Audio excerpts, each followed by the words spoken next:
roast master, Billy Kirkwood!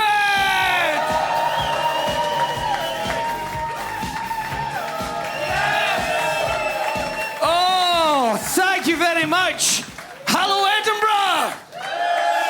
Welcome to Roast Battles. Are you up to see some people get torn apart verbally on this stage tonight? Do we want tears? Do we want blood? What about just you? Fuck yes!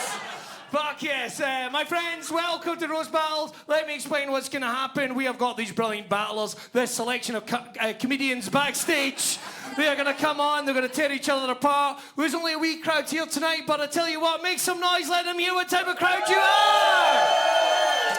We want you going wild and crazy, and of course, they will eviscerate each other, but we will also get some judgment from our judges, who tonight, what a fucking panel we have got for you tonight. What a fucking panel.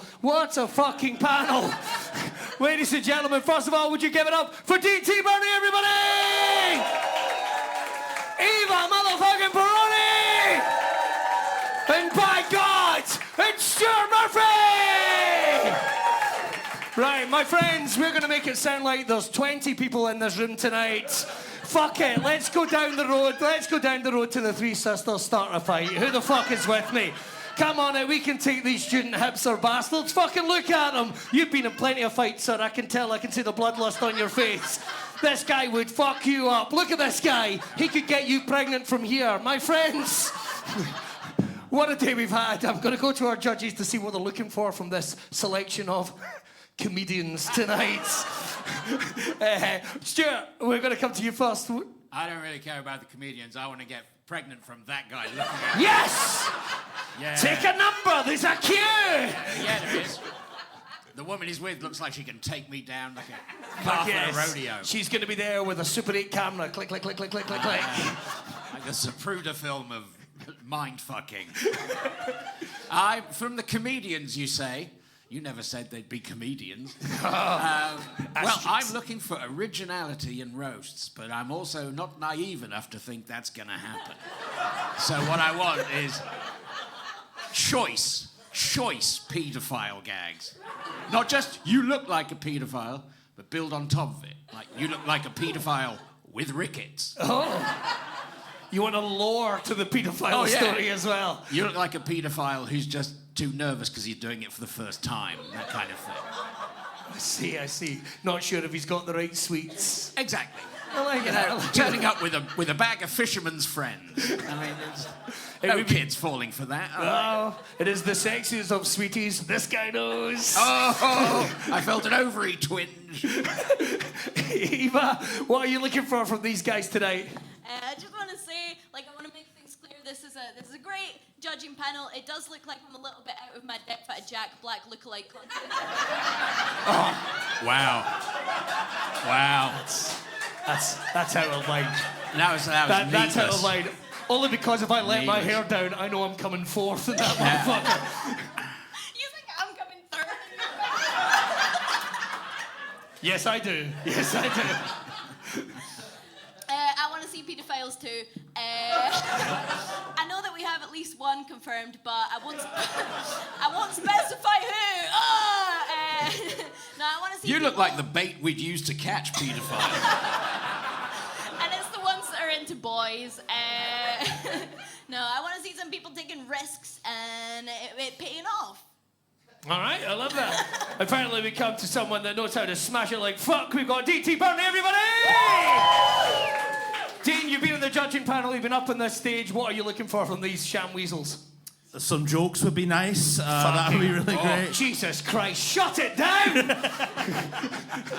Look, I'm running dangerously low on serotonin this week, so anything just to give me a laugh on it, you know. Especially if someone's wearing a really ridiculous costume, that would really cheer me up also. Wow. Stay tuned, everybody. No spoilers. Right, the way this works is our roasters are going to come out. They'll get a chance to see who's going to go first. Then you guys will get to clap and cheer and go wild and crazy. We'll go to our judges. If it is a draw, we might hand over to you so you're not offline.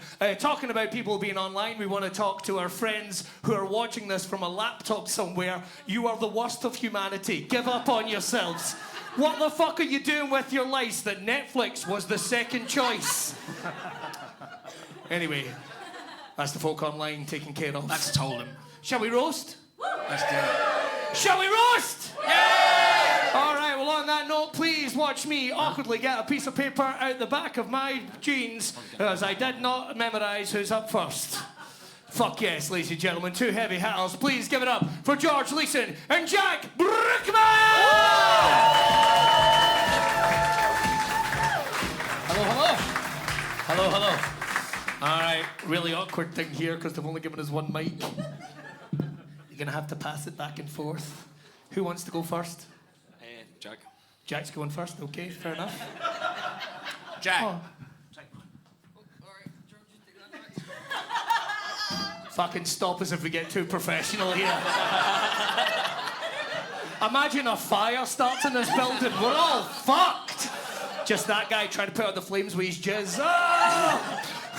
Don't try it, doesn't work. Are you ready? Aye. Are you ready? Yep. Ladies and gentlemen, let's roast! Fuck yes. All right, folks, this is George, and I got to say, George, first of all, I'm glad you were able to make it back safely from Dubai. You're the one who looks like he's been doing Ramadan his entire life. George has a gay haircut and a homophobic beard. George comes from a mix of nationalities. His mum is Irish, his dad is English, and his hair is Turkish.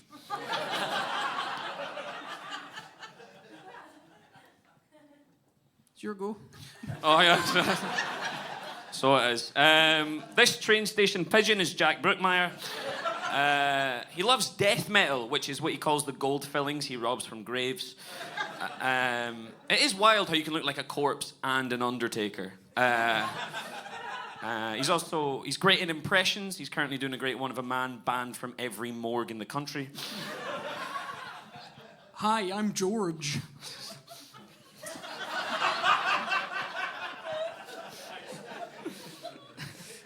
Yeah, George looks like the boom mic operator for a Brewdog advert. George loves boxing. It's a great way to burn the calories from all the fast food he eats. He often ends up just like his sausage suppers, battered. Come on! George was born in Northern Ireland, and he has a bit of a weird accent, but that's not to do with his background. It's just because of all the head trauma. Thank fuck my memory's bad. I wouldn't be able to sleep if I could remember what your face looked like. I know, you said that at our last roast battle. Thank fuck my memory's bad. I wouldn't be able to sleep if I could remember what your face looked like. No, Jack loves Dungeons and Dragons. He's got a torture dungeon and he loves dragging random women down there. No. In fact, Jack's so into D&D that he's a massive virgin.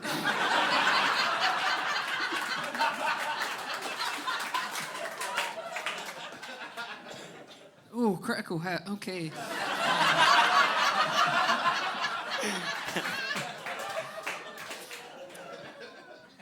George looks like he spends all his disposable income decorating his flat with paintings of Tommy Shelby. George's mum is a Protestant and his dad is Catholic. George is a living argument for sectarian division. George's Irish heritage has made him an expert in bombing. It's crazy I'm the Irish one, because you look like a fucking hunger striker. And smell like you're doing a dirty protest. No, Jack's got a big tattoo on his chest of his favourite metal band, but he later realised they're hardcore Nazis. Mate, a swastika is a swastika. I mean, nah, I'm only kidding. He's so brittle, if you tried to use a tattoo gun on him, his bones would snap. It'd be like trying to chisel an image into a Cadbury's flake. Thanks, bi-curious George. That's right, George is bisexual, meaning whether you're a man or a woman, if you play your cards right tonight, you too could be fingered awkwardly in a public park. George told me he's only had one proper girlfriend, which is a weird way of phrasing a Cilla Black body pillow.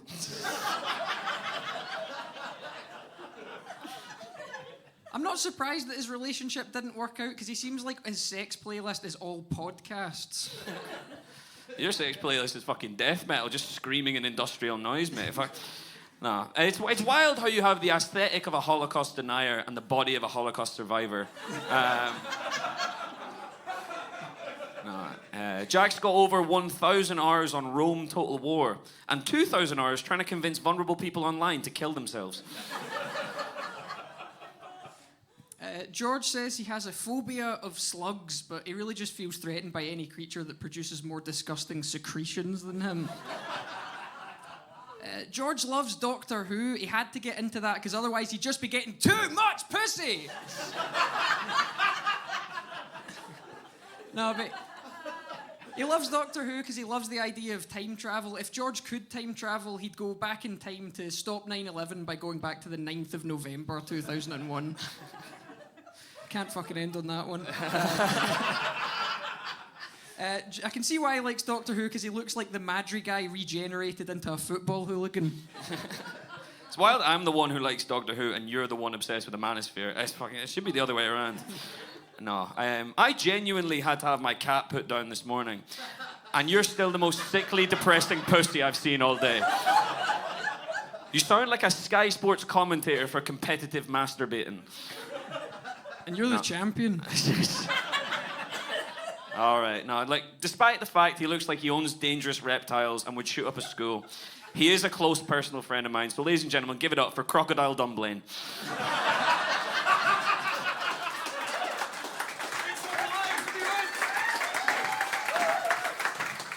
Let's hear it for George and Jack, everybody! You hang on to that wee second there, mate. Right, I'm going to go to our judges. A great start. Oh, let's see what they think. Dean, first, what do you think? I've got to say, this casting for the remake of the 40-year-old virgin looks fucking great, man. I thought that was pretty even, right up until the end when he hit you out with that Crocodile Dunblane joke. That was fucking fantastic. So I'm going to go with George. Well, there we go. One for George. Big round of applause. Eva? I think Jack had the obvious advantage here, considering he's been plotting his revenge in the shower against guys like George for years. But I thought that Jack was consistent at the start, and George had a few that didn't quite land. But then, the Holocaust bit, I'm glad to hear your cat is dead, and Crocodile Dunblane, so I'm going to give it to George as well. Oh, there we go. To the judge. But the thing is, we're all about shaming people. Yes, we are. Well, it was a very good roast to open on. Very even. It was a nice, quick back and forth. Very few jokes didn't work. And I thought Jack had the disadvantage of coming into this looking like Jacob Rees-Mogg trying to blend in at a youth club. But overall, it was very, very even. And then George brought out the dice. And I'm afraid it's not called prop roast.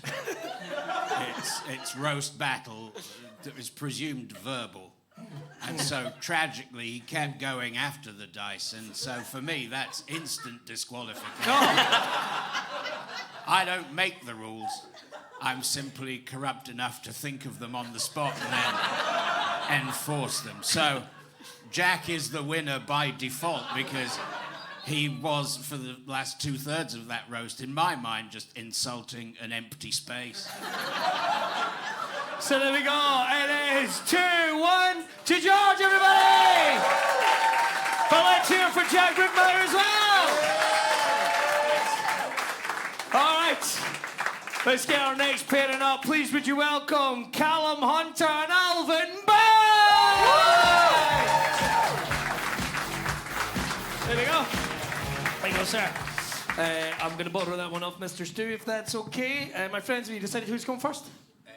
I'll go first, absolutely. You're going first. All right. Are you ready? Come on. We feed off the energy does us comedians, and at the end of that last battle, it went into a fucking coma. Are you ready? Let's roast! Hi, everyone. This is my opponent, Calum Hunter. Callum, you look like Hagrid's gone on Queer Eye. You look like a wardrobe wished to be a real boy. Callum, if you're here, who's helping Chunk save the rest of the Goonies? You'll be forgiven if you think you're watching a battle between a parole officer and a youth sexual offender. This is Alvin Bang. Alvin is an Old English name that means noble friend. Now, Alvin's from Greenock, so the only thing that's noble about him is the gas he huffs at weekends. Alvin's a non-binary comedian, which means they don't match with male gender, female gender, which makes sense to me, because when I look at them, I'm not sure if they're a dick or a fanny.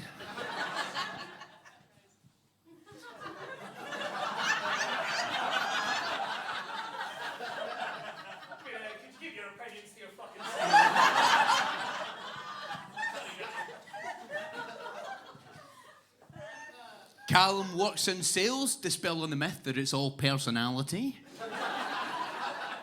Calum told me he hates the culture at the office he works at. I can only imagine all the people at the office you work at hate you, Calum. Because you seem like you spend your weekend memorising jokes from Reddit to repeat on Monday. Calum, you look like your porn search history is entirely made up of the phrase, real couple, actually in love.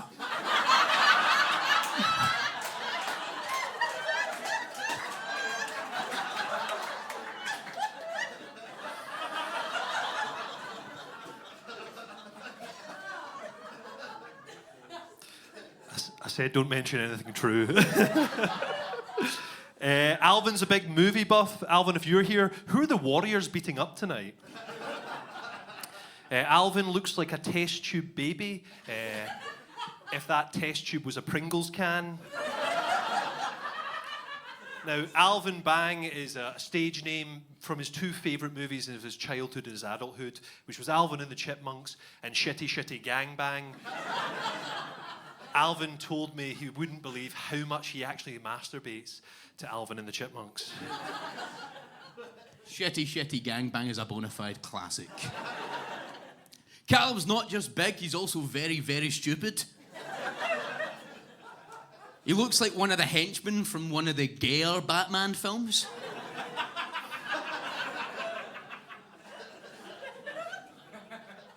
Calum's passport photo was taken by the International Space Station.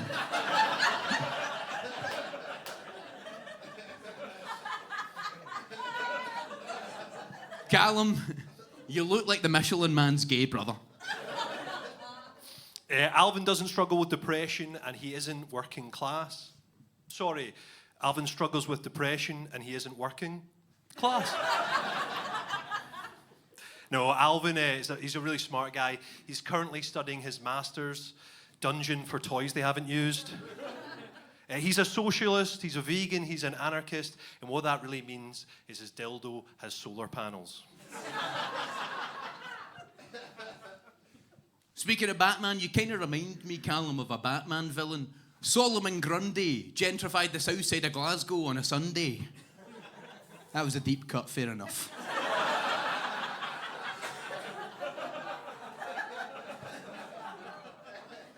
Given Calum's accent and freakish form, he kind of seems like something the royal family would have kept locked up in a tower somewhere. Calum told me he was a pretty successful MMA fighter. I can only assume MMA stood for man-on-man action. You're gay. Now, Alvin loves hallucinogens, so much so that a few of his exes referred to him as LSD, Lil Smelly Dick.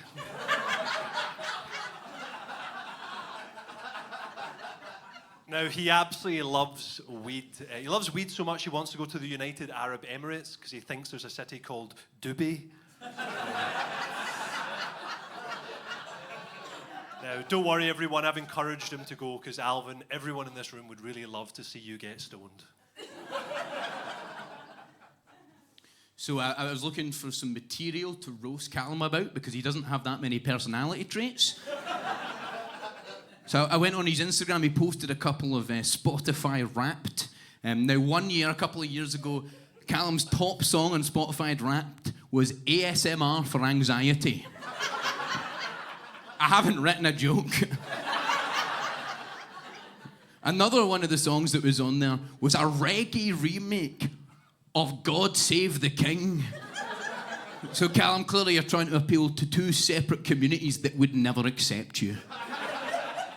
And finally, I guess I'll bow out by saying, Callum, you look like something Jack would have found if he climbed the beanstalk to find a shelter for battered husbands. Well, we're going to call it there. Let's hear it, everybody. Well done, gentlemen. I'm going to give that back to Mr. Stu, if you don't mind. I'll grab that one off you, Cal. Right, let's go to our judges. We'll start off with Stuart this time. Wow. What a battle. 2 for 2 so far. Some back and forth, some deep cuts, Batman stuff. Oh, it was everything I could have wanted, bar the paedophilia and the stuff I said at the top. Finally, a gay and a non-binary battering each other. It's the rainbow match-off we've been wanting to see for ages, isn't it? It's like watching two toddlers fight with sticks. I mean, it was a very close-run thing again. Calum came out with this blinder. He said, Alvin's actually quite intelligent. How do you come up with this stuff? Gold. I mean, Gold. come on. I'm going to give it to Calum. Just because. And he's going to take it, yes. Dean? This is a really interesting battle to look at just from the sides, because like Alvin looks like if Calum survived an acid attack, so it's...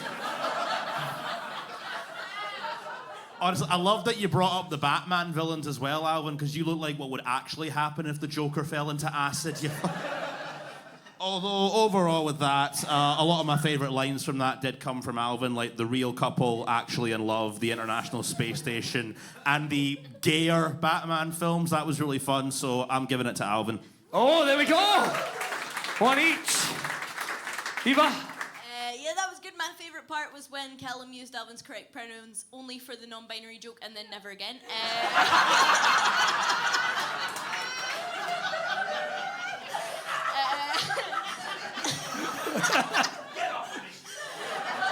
And I'd just like to let them know we have that on the internet, just in case. You somehow both look like you've been turned inside out. Cool, that didn't work. No, yeah, there was a lot of good stuff. I really like Pringles can from Calum. That was great. I loved the fact that Alvin called Calum gay so many times that it convinced you, a member, if you don't mind me saying, of the LGBTQ community, that he is in fact I mind gay. you saying. My wife is at the back. My husband is as well. Ironically, they're both kissing. Who's got the bigger beard? No, but I think, yeah, the real couple, the Goonies bit from Alvin and the International Space Station, so I'm going to give it to Alvin. Oh, there we go. Well done, Callum, but your winner. Let's hear it, Alvin Bang! All right. Up next, this will be a good one. Please welcome Becky Price and Tattoo Day! Well, you got that one from Stu, sir. Hey, Becky, there you go. There we go. And never again from this point on. Right. Have you decided who's going first, my friends? Becky's going to go first. Becky's going first. Are you ready? Are you ready? Let's roast! Fuck yes. The only reason I'm here. I appreciate we are an unusual looking pair for a roast battle. It does look like I am here in the capacity of Dave's probation officer, and fuck you, Callum, for doing a similar joke. We can't both be tall, posh cunts. Dave says his first band t-shirt he bought was a Wham t-shirt that he saved up for with 20 crisp packets. He now looks like he collects crisp packets off the side of the road for community service. Dave drives a black matte Jaguar, which surprises me because he's quite hot on the environment and anti-capitalism, but it seems he's less champagne socialist and more petrol performative. He also signs off a lot of his TikTok videos with Get in the Bin, which is incidentally where he got those shoes.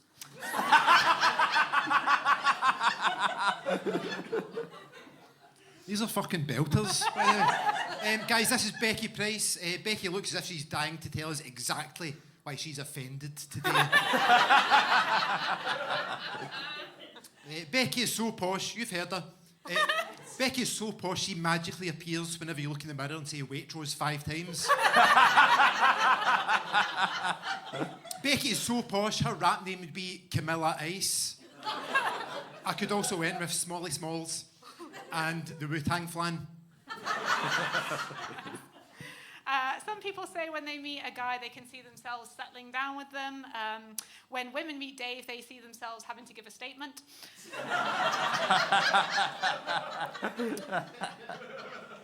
Dave looks like what you would get if you left a bottle of ink, bleach, and an Adidas shirt in a slow cooker for 40 years.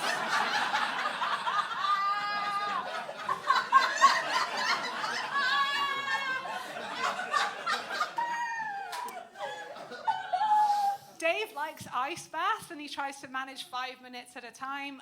To keep things simple, this is the amount of time he tries to spend on any activity, including fucking his wife.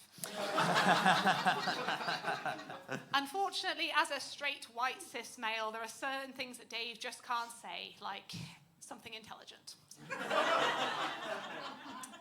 Becky says in her younger years, and these are her exact words, she was a proper slag.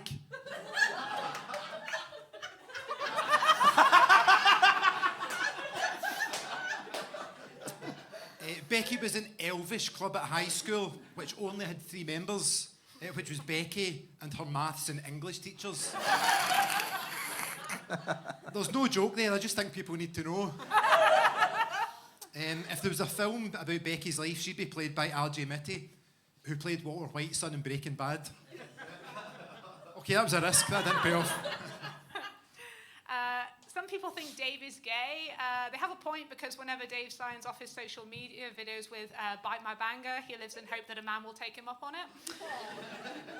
Dave only started stand-up 4 years ago, despite being 48, proving you're never too old to fail at something new.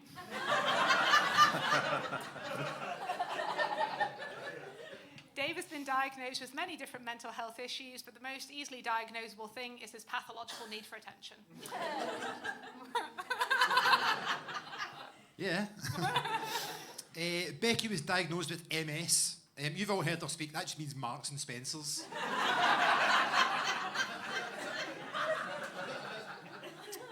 Becky actually stopped doing comedy because of her MS. She took a break and started back years later. In her words, I can't wait to see what stops me doing comedy this time. I'd imagine just watching back any of your comedy sets would do the job.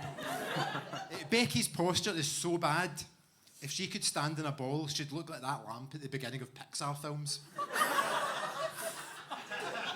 That deserves more, that's a fucking belter, how dare you.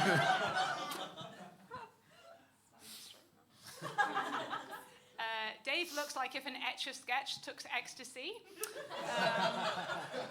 Dave's first girlfriend was when he was 16 and she was 21, which is problematic. But it is why I am sure that Dave is not a paedophile, because he wasn't fucking teenagers even when it was topical.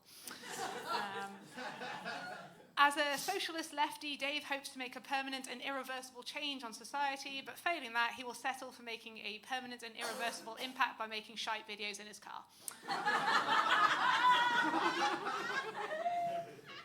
That's my brand. Becky looks like she uses astrology signs to justify why her marriage broke down.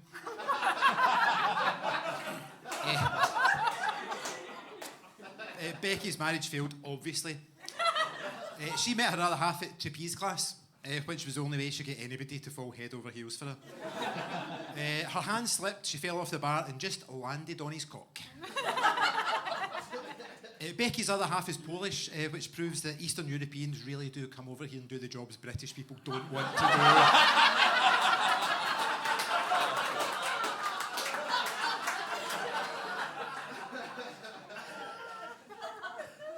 The joining work is sublime. When Dave was 42, he was diagnosed with high-functioning social anxiety and autistic, ADHD, and bipolar traits. The most surprising thing about that is quite how much work the phrase high-functioning is doing. Dave loves taking down fascists online because he believes in freedom for all, but not for that wee last tuft of head on his hair, desperately trying to make an escape.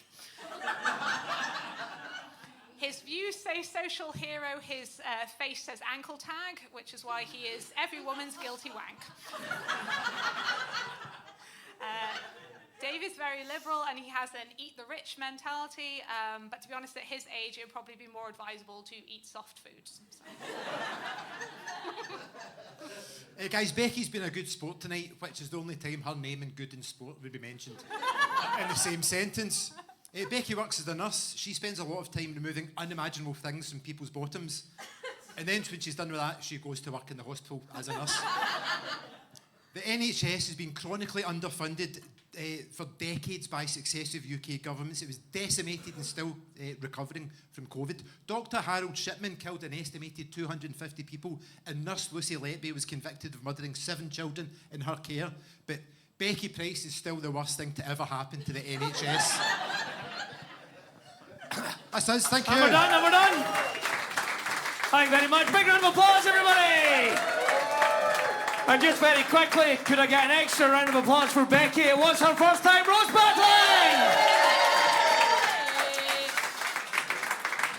But now, let us go to our judges. Eva, let's start with you. Yeah, that was good, man. I've never seen someone try so hard to be cool and still end up more of a gimp than Becky Price.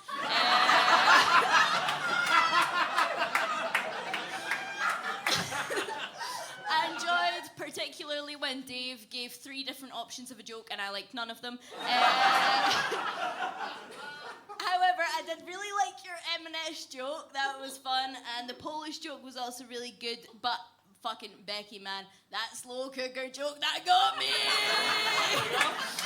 So I'm going to give it to Becky. One to Becky, yay! Dean? I also love the slow cooker joke. I really like Dave's astrology signs and do the jobs joke. But I really like Becky's joke making the point about Dave's car, but because I'm getting a lift home from him tonight in that car, I'll give him another one.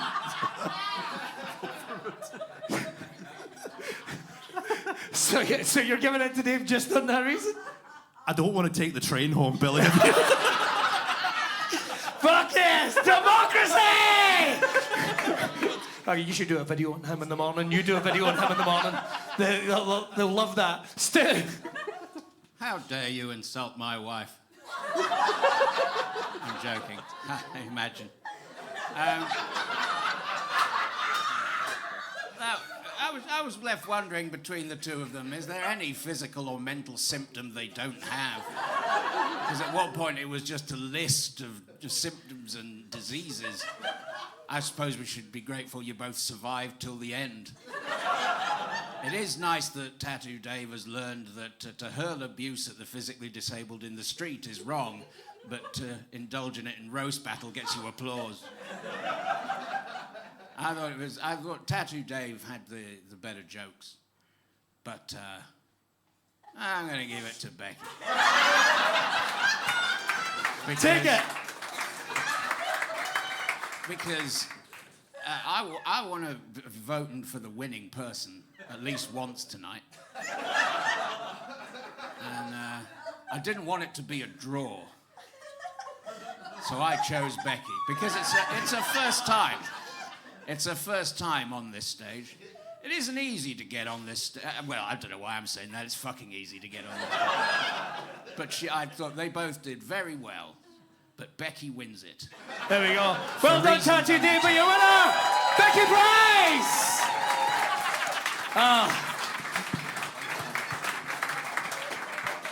And she just left them swinging with a handshake at the end.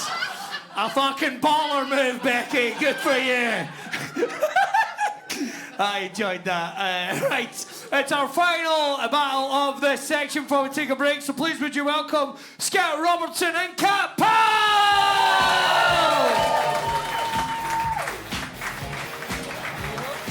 Have a come.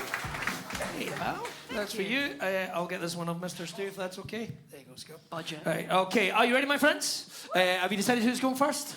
I'll go first. You're going first, right? Are you ready, everyone? Yeah! Let's roast! Yeah! All right, everyone, say hi to Cat Powell, the Kathy Bates of Scottish comedy. She has that title because the only thing I feel when she's on stage is misery. Kat owns 100 plants. You can see them in the audience at all of her shows.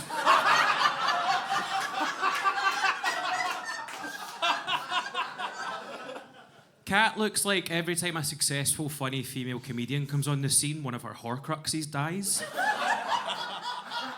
Stay close to me, Alan J. I need to keep you safe.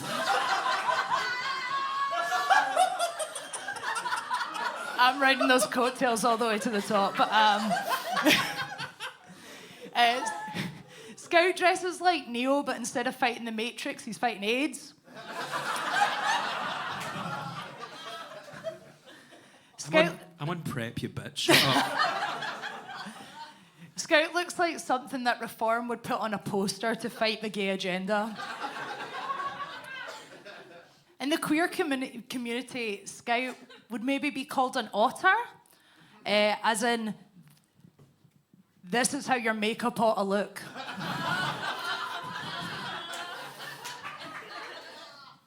As an ex-drag queens, we both know that reading is fundamental, but Scout can't read. It is true, we're both ex-drag queens, we're aware that reading is fundamental. Kat is also apparently aware a good personality is optional. Kat is very proud of her fashion. In some ways, Kat, you remind me of Donatella Versace, as in, Donatella me, you thought this was a good idea. Remember, guys, if you hate Kat's style of comedy, you're a disgusting, misogynistic, sexist pig with great taste in comedy.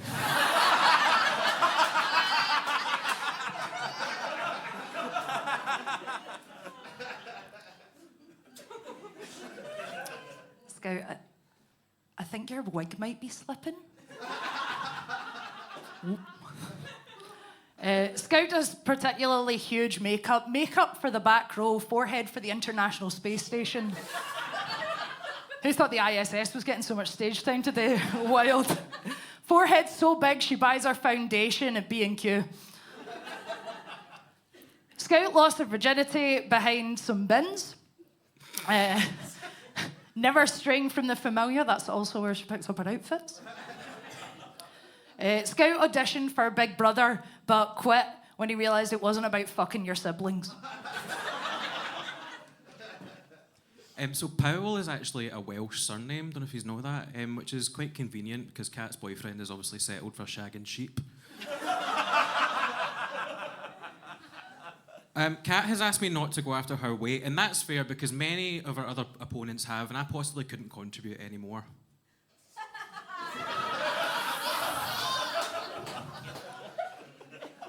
With that said, Kat isn't fat, but she is a TERF.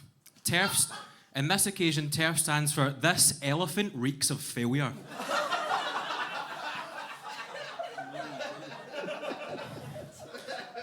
Kat looks like her safe words in bed are Blue 41, 96, hot, hot, hot.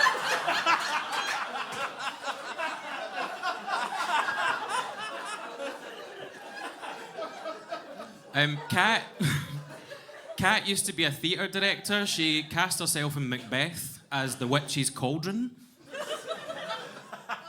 They can't all be gold, right? Yeah, that last one was great. Fat butcher. Scout, I think I recognise you from somewhere. Oh no, wait. That's just the pumpkin that's been sat outside my door since before Halloween. Scout claims to hate 90% of the queer community, but is a genderqueer, bisexual, non-binary. That's because she just hates herself. Scout looks like something out of Rocky Horror, the makeup of Frankenfurter and the hairline of Riff Raff. Right. Kat is a comedian who loves Lady Gaga. Lady Gaga once said, there can be 100 people in a room. Not in her fucking case. They're all plants. You might recognise Kat if you've ever imagined Miss Trunchbull as a thunder lesbian.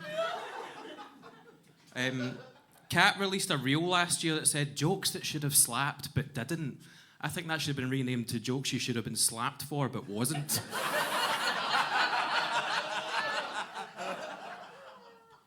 Kat is bisexual in the same sense that where I work is a restaurant. because you can advertise as being for everyone, but you only attract stupid men.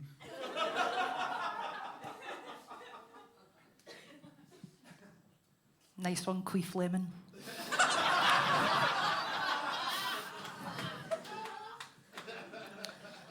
Scout looks like they collect Funko Pops. Oh no, sorry, I've read that wrong. Scout looks like a Funko Pop if they had even bigger heads. Scout has had a lot of success lately and has taken to call himself the champ. If Scout's head gets any bigger, flat earthers are going to start doubting it exists. When Scout gets hate crimed, they're never really sure if it's because they're a fat goth or a fagot. Scout is such... Sorry. Scout is such a flowery faggot. He pronounces it fagot. Right, so Kat is non-binary, so I'd like to practice their pronouns for the room. They were shite. I hope I never see them again. Kat suffers from EDS, evil dyke syndrome. If anyone knows how to get in someone's last nerve, it is Kat. One of Kat's comedy heroes is Robin Williams. I don't think I need to say how I hope you end up. Fuck off, man. I really liked all your jokes, RuPaul.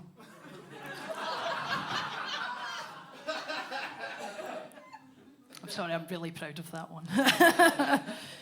Scout was recently diagnosed with gout.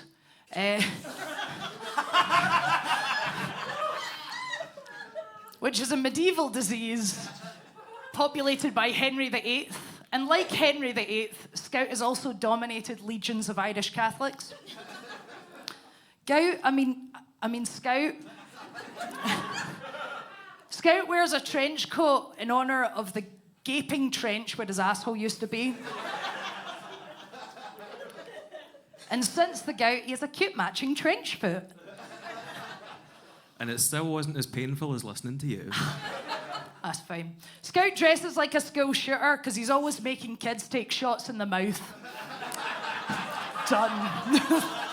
Let's hear it for them, everybody! Oh. Dear. I do not enjoy it when Mum and Dad fight. Right, okay. Let's go straight to our judges, if you don't mind. I think we'll kick off with you, Dean. You know, as a big Roald Dahl fan, I never thought I'd see Miss Trunchbull fighting the goth Willy Wonka, but here we are. Yeah, I really liked a lot of that. That was a lot of great jokes between the fourth of you. Some of my favourites, the Great Taste and the Horcruxes and 100 Plants from Scout. Queef Lemon, I also really enjoyed. That was fantastic, Kat. And also really like the Fat Goth / Fagot. I might steal that for the name of my next solo show, so... on this occasion, I think Scout got me a bit more than Kat did, so I'm going to go with Scout on this one. There we go, one to Scout, there we go. Eva?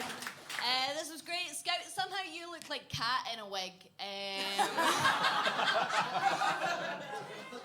Callum didn't try enough with the pronouns cat, you tried too hard. Also, bisexual women saying faggot, didn't know that was okay. Oh, sorry, Eva, are we not at a roast battle? Should you not be funny then?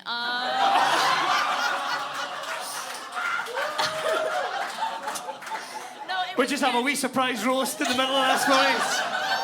We'll be right back. It was good when Scout suggested that Kat has performed to 100 people. Other than that, I really enjoyed RuPaul, Queef Lemon and Trenchfoot. But yeah, great taste in comedy, turf, and the hot, that was really good from Scout, so I'm going to give it to Scout. Oh, there we go, 2-1. Mr. Stu, closing comments? Yeah. I like that. That was fun. What? I did. I liked it. It's nice when we have non-hetero-conforming people spreading their colour across the stage. Wow, all the different shades of black on this clothes. I too like Queef Lemon. That was probably my favourite joke. And finally, someone did a paedophile joke. Yeah! at the end, and that was Kat. That was the one you hated. That was the one you just insulted. Women should support other women, you know. Not you. She was drowning and you stood on her head. Apparently, they're non-binary. Sure. It'll all change when she hits 40. Anyway, it's not your time to talk, dear. I'm going to give it to Kat because I support women. Or non-binary people that look like women to me. I honestly don't know what I'm supposed to be saying at this point. What I know is that it was another good one, and I don't want someone to lose 3-0 in that fight. Call me a hero if you want, Billy. You're a hero. Thank you, Billy. But as per usual so far tonight, my vote has little bearing on the outcome of this result. So there we go. 1 to Kat, but 2 to Scott Robinson, your winner! Well, chap, right. We are going to take a quick break, hit the bar. We've got 3 more battles in the second section. One more time for the judges. We'll see you in 10!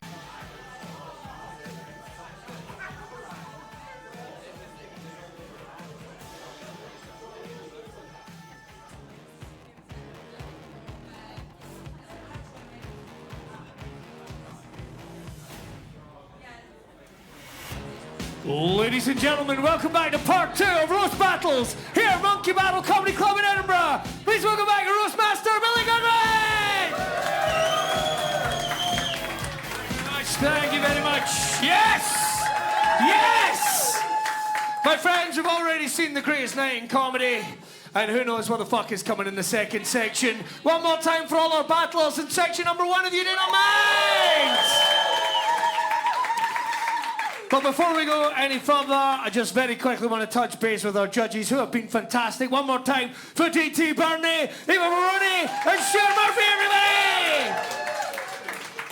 You've seen what you've seen, you've judged what you've judged. What are you looking for in this second section? We've had a distinct lack of pedo jokes, I've noticed. Well, I mean, that's the only reason I came here, is for pedo jokes, because pedos are tragic people. And if we can, make fun of them, maybe they'll see the lighter side of child abuse. That's why I'm here, to do my bit for a fairer society.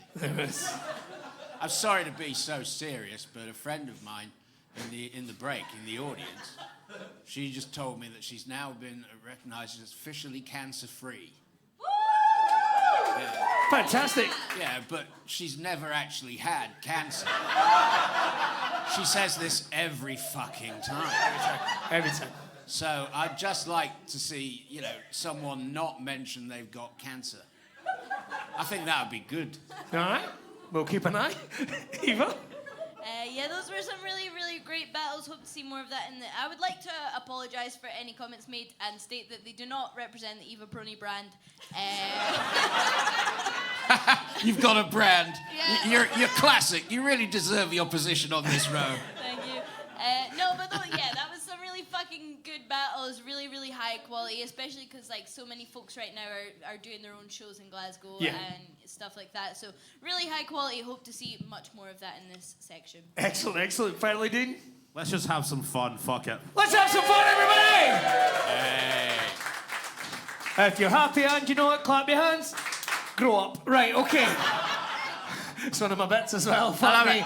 Fuck me and everything I stand for. I've written new jokes, just you fucking wait, Edinburgh. On that note, we are going to welcome our first 2 battlers in this section. We need all the energy again, so please would you welcome Si Trudillo and Lucha DS!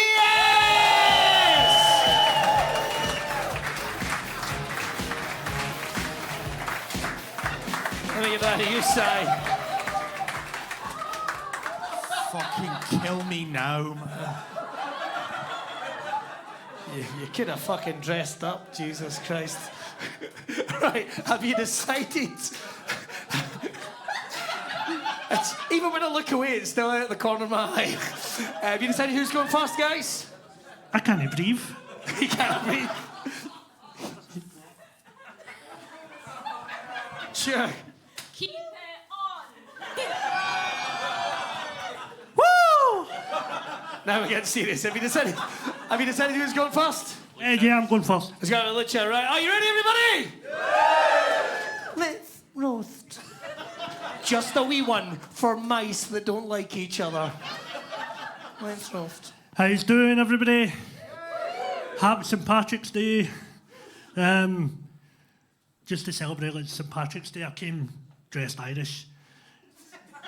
I'm not really Irish, I'm Scottish, but I thought I'd dress up to give it to an Englishman today. This is Si. What's that short for? Diabetes?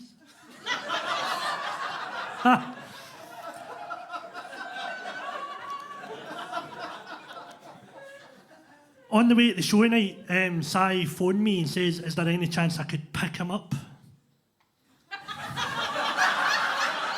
Nope. Si says a lot of people compare him to Nick Frost. I think he looks more like Simon Likes to Get Pegged.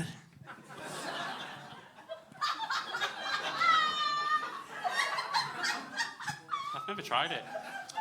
Give it up for HIV's Gimp My Ride. The #1 grossing film when Lucha was born was Raiders of the Lost Ark. I didn't know she were 12. That's the best Scottish accent you're going to hear this round. It was good. Yeah, thank you. Lucha is what you get when you ask ChatGPT to create a wrestler using gay eye. Lucha looks like he recently sent Ian Huntley a get well soon card.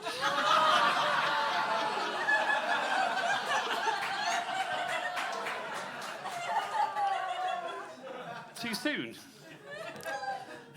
Si has a very serious heart condition. Awesome. The day Si was born, the #1 song was Living on a Prayer. These days he's just living on knowing where the nearest defibrillator is. Si shares a birthday with Steve Jobs, and funnily enough, Steve Jobs still has a higher life expectancy than Si. I think the subtitle lady just killed herself. Lucha tells me he was once robbed at knife point whilst delivering a Chinese meal. One witness described the ordeal as harrowing and went on to say they were absolutely horrified, shaken beyond belief, filled with utter disgust when the guy with AIDS took off his mask. Lucha wrestles at cruiserweight, and his deceased mother was an alcoholic. So before she died, she'd wrestled at boozerweight. That was fucking hilarious when I wrote. Fuck you all. Lucha's father was jailed for domestic violence towards his family and died of a heart attack whilst on a bus. He really was a double-decker. Si's a big wrestling fan. Well, he's a big everything. Like Si mentioned, I'm a wrestler and I wrestle at cruiserweight, whereas Si is more wait until you pay for it before you eat it, you fat cunt. I'm not fat. Also, as a wrestler, I'm what you call a high flyer, whereas Si just has a sky-high BMI. I'm not saying Si is fat, but he can split the G on a pint of gravy.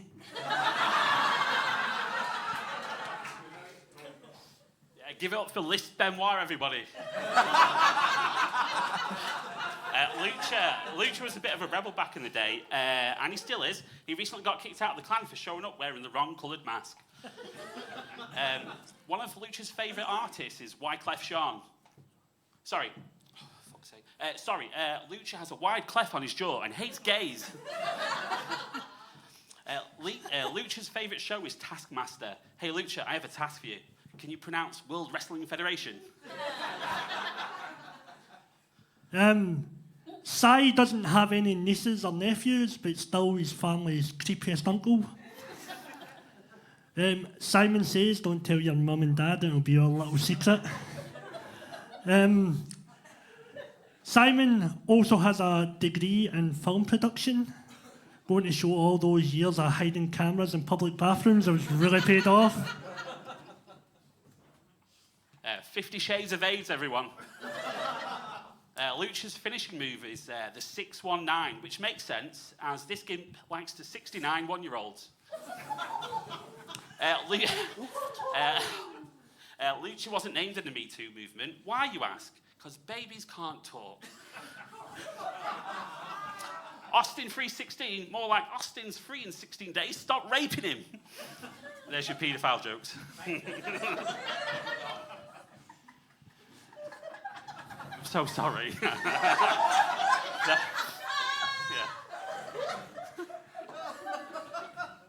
Si makes money selling trading cards and just recently made 1,300 quid selling a rare Pokemon card. 1,300 quid. Just like Si, overinflated by way a couple of £100. Si, like I said, is a big everything. He's a big Star Wars fan, which I could tell right away first time I met him because he modelled his physique on the Death Star. Si's a fat Star Wars fan that doesn't drive. He walks.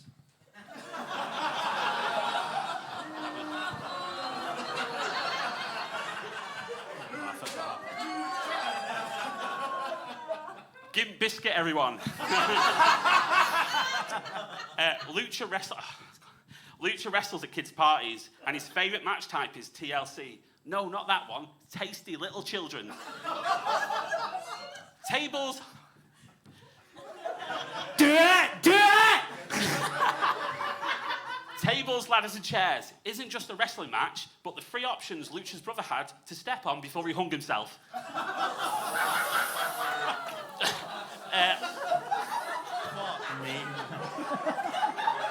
I'm so sorry.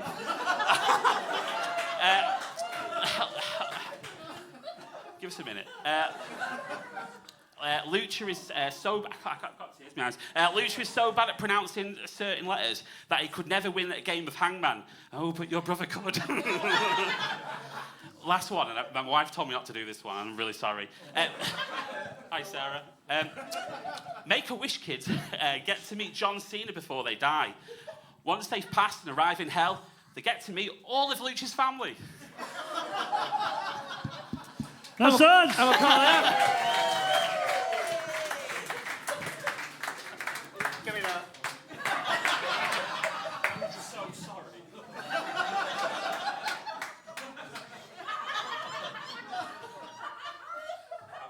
Shut the fuck up. Sorry. Stu, is that enough fucking paedophile jokes for you? Wow. That was like leaving sugar behind for 8 months and then eating a big bag of candy floss before dawn, wasn't it? I've seen Lucha do this a few times now, and this time it was quite good. We started off strong with the diabetes joke, and then we slowly went downhill from there. Wow. There's no need to bring Ian Huntley into all of this. I thought that was a low point, but I was wrong. I was wrong, Billy. Now, there are many names I could call Lucha back because I was born in the 70s. You can't say those words anymore. But what I will say tonight is he's a winner in my book. We got one to Lucha, everybody! I don't think I hear in the right frequency to understand what just happened. No, that was good. Yeah, Lucha, you were really good tonight. Who wrote your jokes? Oh, sick burn. Pachow. Is that the Peroni brand? That's the Peroni. Is Pachow the catchphrase? Yep. I think I wrote here, dick him up. Peck him up, that was good. They're both acceptable. Yeah. Split the G was good. TLC from Simon was good. Lucha.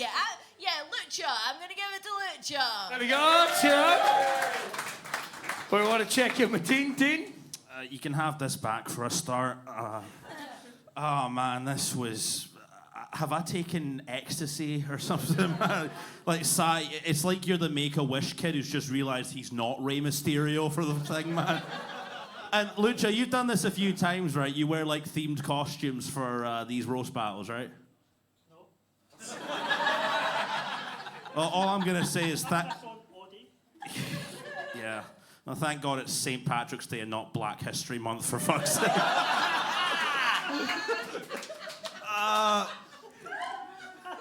Si, you seem like a nice guy. Have a point. There we go! Let's hear it for Si, everybody! For your winner, Lucha DS! How far have we dropped as a society? We're not coming back. On that note, let's get on our next battlers. Please would you welcome Nicholas, Elliott, and Sarah Bradley!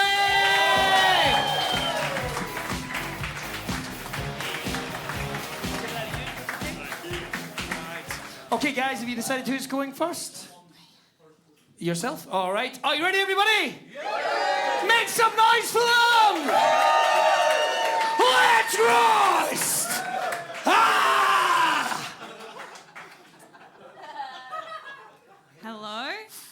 This is Nick. He loves to defy stereotypes. He proves that you can be posh without having social skills, be Asian without being smart, and be gay without being interesting. He dresses like an aging Timothy Chalamet. But instead of Call Me By Your Name, his film would be You Bore Me 'Cause You're Lame. He has ADHD, but it's not what you think. It stands for aristocratic dickhead disorder. Sadly, it's incurable. Thank you, Bridget Crone. New Zealand is famous for hobbits. Hello, Sarah. Just like hobbits, she has large, hairy feet, a sexless demeanor, and at all costs, she tries to keep men away from her precious ring, which we can all see as a waste of time. And just like Tolkien's books, no woman goes there either. Okay. Thank you, Keanu can't read. Nick was born into the Scottish upper class, which means that he is so stuck up, snobby, and elitist that he's basically English. You wouldn't be able to tell from his accent that he's Scottish, but his signature laugh does have the tone and quality of a poorly played set of bagpipes. Nick loves high-end fashion and always pays full price. The only clearance he would take part in is a Highland clearance. It's for the history buffs. Thank you, heated non-binary. See, no one gets these zeitgeisty jokes, man. They say dress for the job you want, so spinster. They say you should write what you know, and Sarah's a maverick, so she's writing about love. She has an unpublished romance novel, which is crazy to me, because that's like Madeleine McCann's parents writing a book on child rearing. When Nick started doing comedy, he played down his poshness because he thought audiences would hate him for it. He really needn't have worried. They already hated him for his personality. 2 years in, Nick's comedy career is flourishing. It does take time away from his favourite activity, throwing rocks at poor people. Nick has very little sympathy for addicts or the working class, but he does support strong female characters. Like when he watches Trainspotting, he's always rooting for the heroine.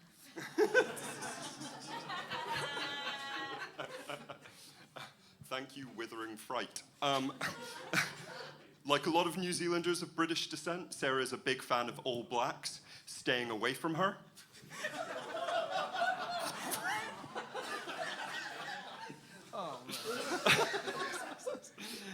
Sarah says she's bisexual. Personally, I peg her... fuck, no. Personally, I think she's asexual.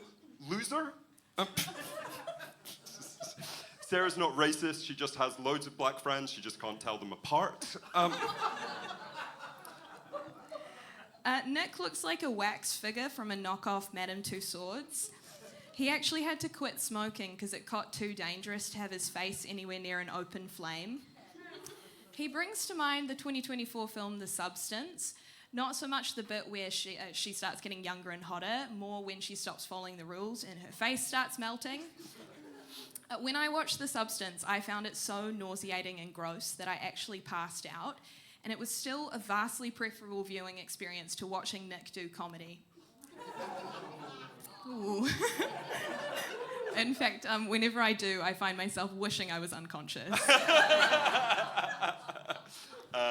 Sarah was an incel when she was younger. Now she's a femcel. So it's a journey from 4chan to Substack. No one gets these zeitgeisty I things. do have a Substack. Ah, exactly. Sarah watches romantic comedies like other people watch horror. It's a fantasy that's never going to happen. Okay. Much like the ancient Greeks, Nick has a troubling preference for sleeping with younger men. Unlike the ancient Greeks, no one's going to remember him after he dies.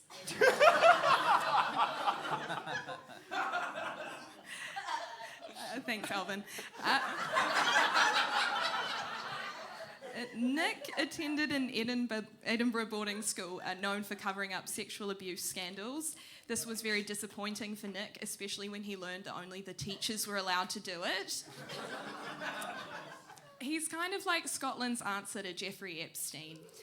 Knows a lot of rich and powerful people, frequently coerces young men into giving him massages. The main difference is that no one really wants to go to his parties. Thank you, Snide and Prejudice.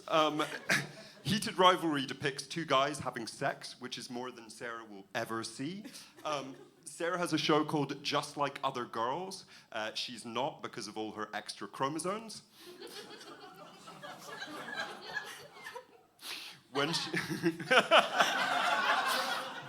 When she was younger, she wanted to be one of the lads, and genetically, she could be. Woohoo! Okay.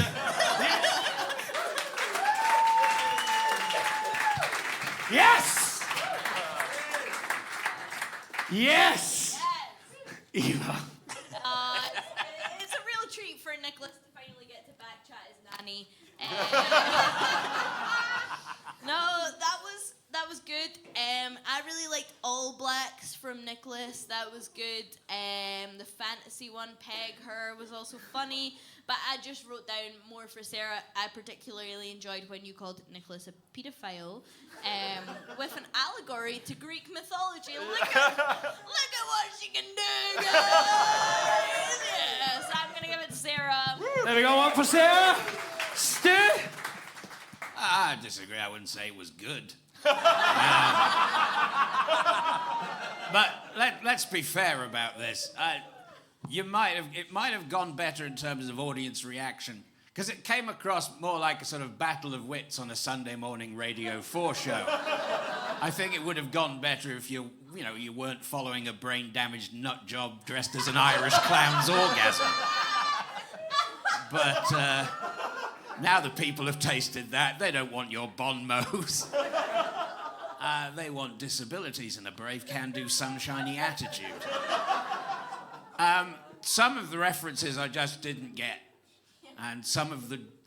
What do you say they were? Jokes.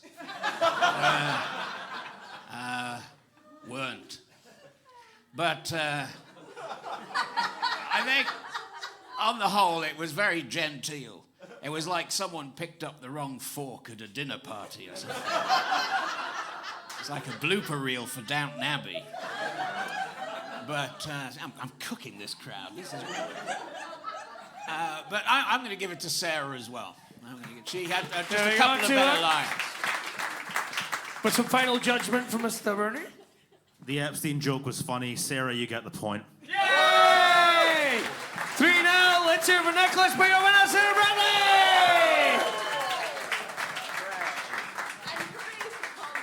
Jesus. Posh cunt. Right, okay, let's get... sorry, just working class on me, just coming out there. Never known pain. Fuck that guy. So, our main event, everyone. Are you ready for our main event? Oh, yes. Are you ready for our main event? Yes. Yes, so please, would you welcome, by God, Ryan, Cullen, and Kate motherfucking Alvin! There you go. Would you mind if I give that to Ryan? You grab that one from him. Thank you so much. Guys, have you decided who's going first? Ryan has said that I can go first. First of all, second, whatever you want to do, guys, it's over to you.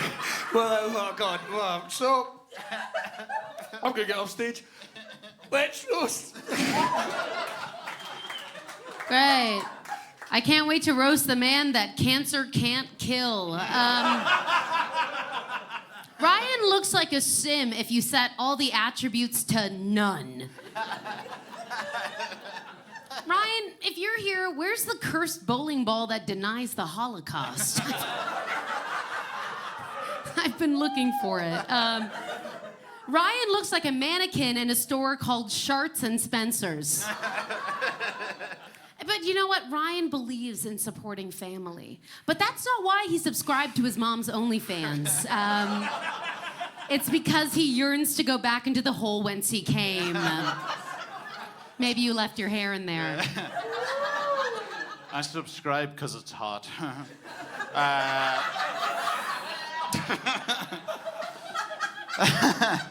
Oh, well, look at me. I get to play my favorite game in the world, tomboy or femboy. Kate tells me she doesn't do drugs, which is a real shame because, like, some estrogen pills would do the world of good.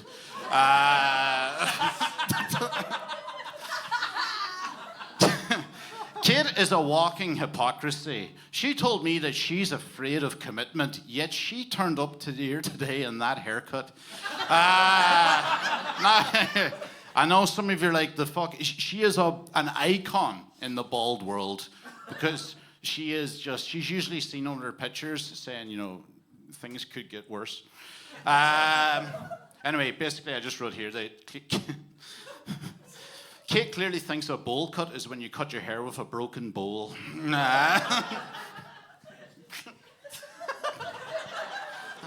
That's rich coming from the twin Mr. Clean 8 in the womb. No, but Ryan is an ally. He heard labor can be painful for women, so he's voting reform. God bless you, shrunken head that foretells the Aryan Rising. Ryan actually practices semen retention. He's locked like 10 sailors in his basement. And he will not let them come! Just half a hand job for you, Jerry.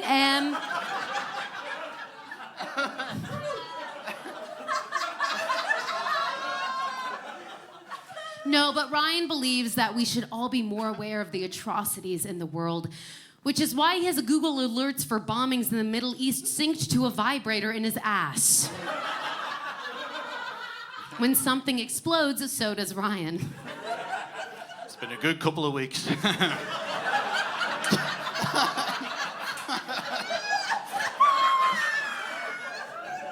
Well, as you can see here, Kate's got a real strong center of gravity thing going on.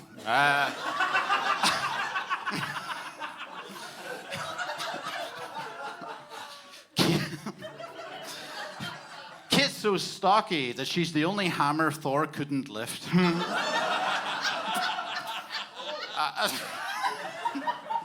I love that. Just an oh from the audience.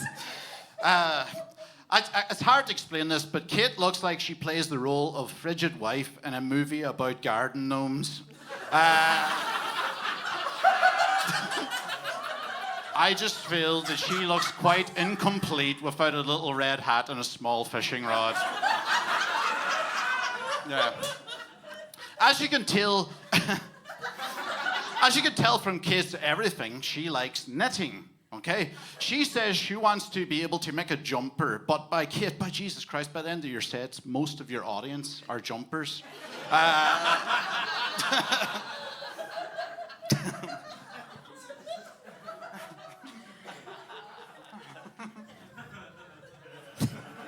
Is now when I tell them you're on edibles Yeah, right now? yeah. Is that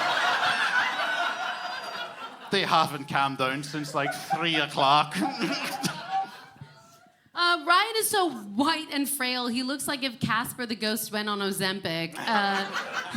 Little baggy-ass bitch boy. I'm gonna try to avoid roast battle cliches tonight. Like calling someone a pedophile is such an old joke that Ryan's no longer attracted to it.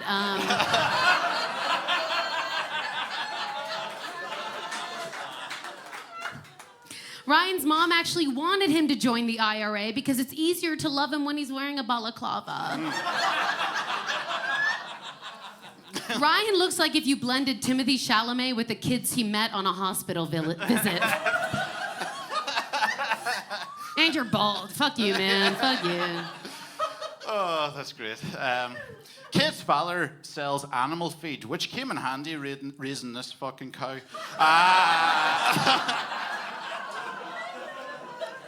Yes, Kate grinds her teeth a lot and has actually broken multiple teeth. Well, that's what happens when you keep trying to chew grass. That's that cow theme cropping up there again.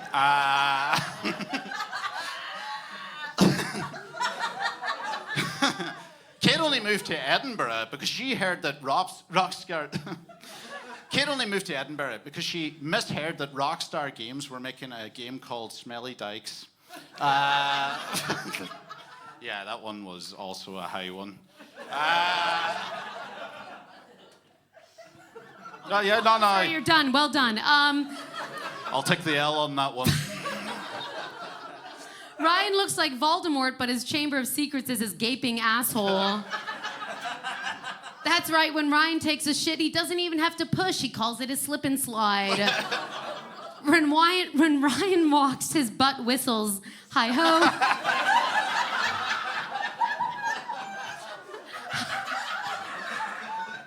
And sings hi-ho, hi-ho, which is also how he greets his mother.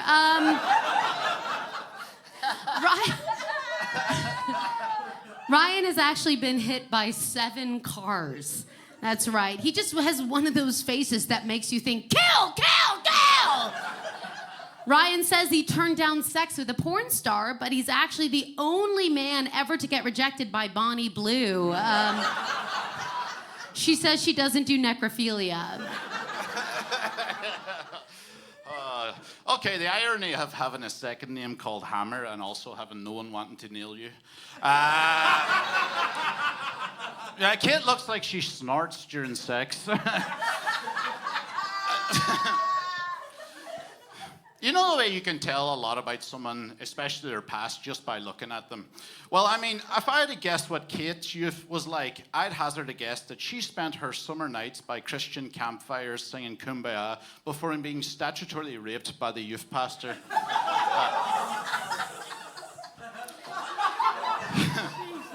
It's your go. That's what you're...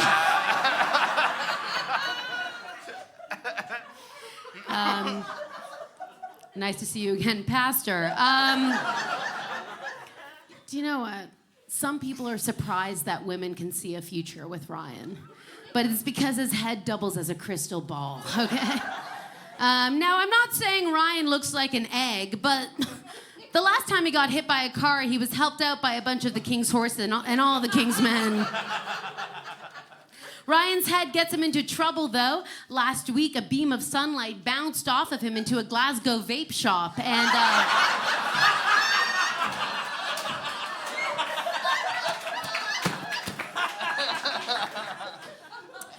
Ryan actually went to university, but technically didn't finish, giving him something in common with all women he goes down on.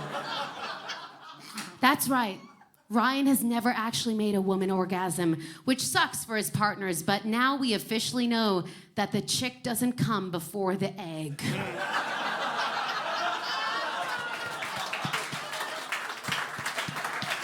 Oh shit, that was videoed. Yeah, Kate here loves stealing. Yeah, she's a kleptomaniac. Yeah. All right, Winona. No one will ride her. Kate loves cheese. Her favorite isn't something like blue cheese or brie. It's whatever's stuck under the foreskin of her nearest comedy agent. Fuck me. Okay. My last one. You know the way sometimes pets look like their owners? Well, right now I'm kind of freaking out on this edible because I can't tell if I'm battling Kate Hammer or her pet rat. That's what you're fucking ending on? Yes. Let's hear everybody!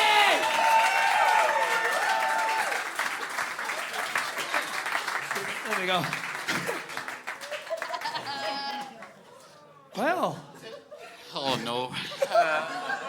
Shall we go? We'll go through this. Dean, let's start with you, mate. Thanks to that battle, my serotonin has been coming back now. So, yeah, it was really fun. Lots of great jokes there. My favourite was the hammer Thor from Ryan and the garden gnomes from Ryan. And also Kate coming back with that Bonnie Blue joke was and the Glasgow Vape one was fucking excellent. Really, really even one right up until the end with the Glasgow Vape shop. So I'm going to give it to Kate. Oh, there we go. One to Kate. Stu? That was excellent. And I mean it. That was, yeah, I love to see your two friends roast. I mean, I say your two friends. I've got more than two friends. But you love to see two friends roast each other like that. They're both very good at this, normally. And it was excellent. It boiled down to, ha-ha, you're bald. Ha-ha, you express your individuality through clothing and appearance. But it was so much more than that. And what the audience won't realise, because I've seen Ryan many times, is when you go, ah, at one of his jokes, that only eggs him on more. And he kicks, yeah, I know. Yeah, man, up top. Don't leave me hanging, it'll cost you a point. There you are. It was, again, my favourite joke was, in fact, Ryan's. It was, I don't know why, the frigid woman in a gnome movie. It makes no sense, and the minute you start to examine it, it just falls apart, but it made me laugh. But on the whole, I have to give it to Kate, because she just kept coming back with blow after blow after blow. And it was a joy to watch. Ironically, what Ryan could have done with is some dice.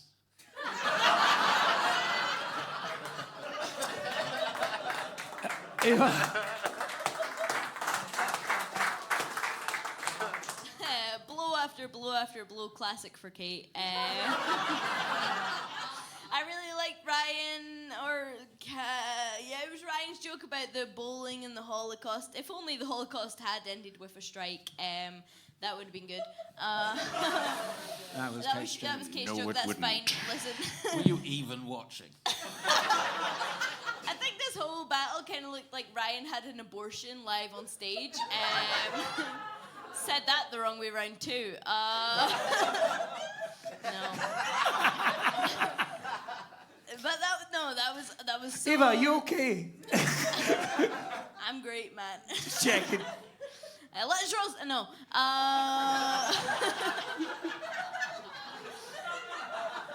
This was the only one I ran out of space for both of them.